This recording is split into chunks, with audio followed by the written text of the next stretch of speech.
Are we getting fatter? In 1986, shortly after I started practice, there wasn't a single state in the United States with greater than 14% obesity saturation. But by 2016, everybody was beyond that. In fact, now they've come up with some new colors here with 35% saturation. We're not just getting fatter, we're also getting sicker. The conditions associated with dietary excess, including things like diabetes, are increasing geometrically, particularly amongst our children. And if you look at the correlation coefficient between increasing obesity and increasing diabetes, the correlation coefficient is almost 1-to-1. It's almost like there's some type of connection. So what we're doing about it as a society is telling people to eat health foods. And they'll tell you things like olive oil and red wine and dark chocolate and coconut anything, diet sodas, the dead Dr. Atkins diet, whatever. They'll give you all kinds of good advice about health foods. But what we really should be focusing on are not health foods, but healthy foods. And healthy foods are whole, natural, plant-based foods. Fruits, vegetables, grains, legumes, nuts, and seeds. A whole plant food, SOS-free diet. SOS stands for the International Symbol of Danger, and also includes salt, oil, and sugar.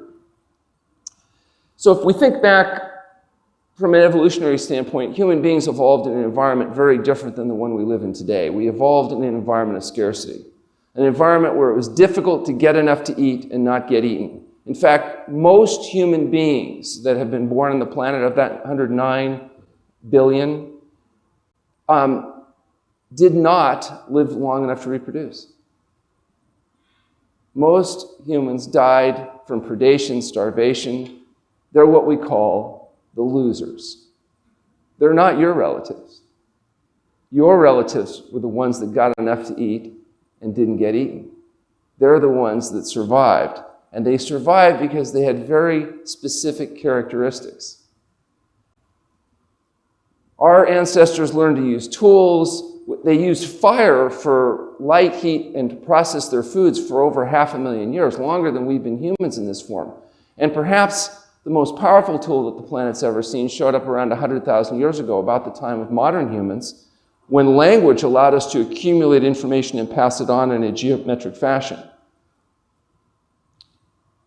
The modern human brain versus the brain of an ancestor 100,000 years ago, according to anthropologists, are identical. That means the brain in your head today is essentially the same brain that was in the head of a modern human 100,000 years ago.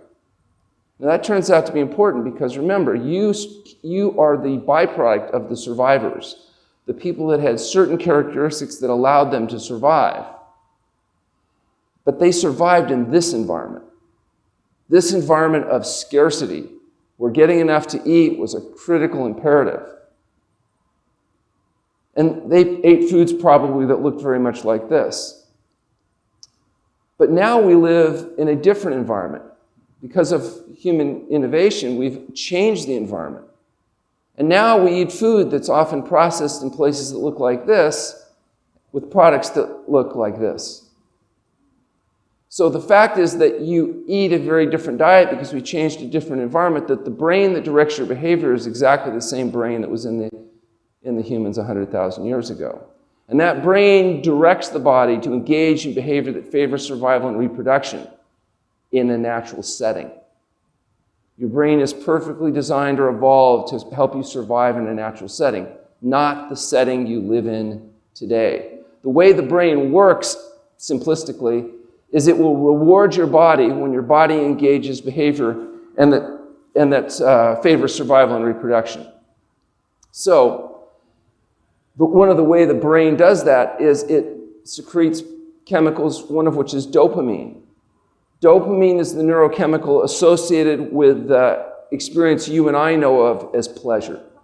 The more dopamine, the more pleasure.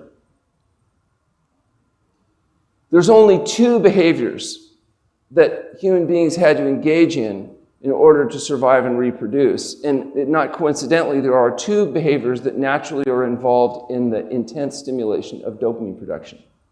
What are the two behaviors that humans have to engage in order to survive and reproduce? Food and sex. Food and sex are the only natural, normal, concentrated stimulants of dopamine. Food and sex, food and sex, food and sex. Unless you happen to be a male human, then it's entirely different. But whether it's food and sex or sex and food, these are the normal natural stimulants of dopamine production. But human beings, being the innovative creatures that we are, we discovered a way of artificially stimulating this dopamine cascade. And one of those ways is drugs. People like drugs, including alcohol, because of the way it makes them feel. And the way it makes them feel is because it stimulates dopamine production. And the more dopamine production that's stimulated, the better you feel. The more dopamine production, the better something tastes. Cocaine is a good example. Cocaine is a powerful stimulant of dopamine production. In fact, what's interesting about cocaine is if you quantify it and you figure out how much dopamine production is secreted by the brain when you have an orgasm during sex and compare it to how much is secreted when you smoke cocaine, cocaine results in 10 times the dopamine secretion of an orgasm during sex. Some years ago, I was speaking in LA and I was talking about this topic. Older woman, probably her mid-80s, she stood up and she said, "Excuse me, Dr. Goldhamer, where do I get cocaine?" That's not the point.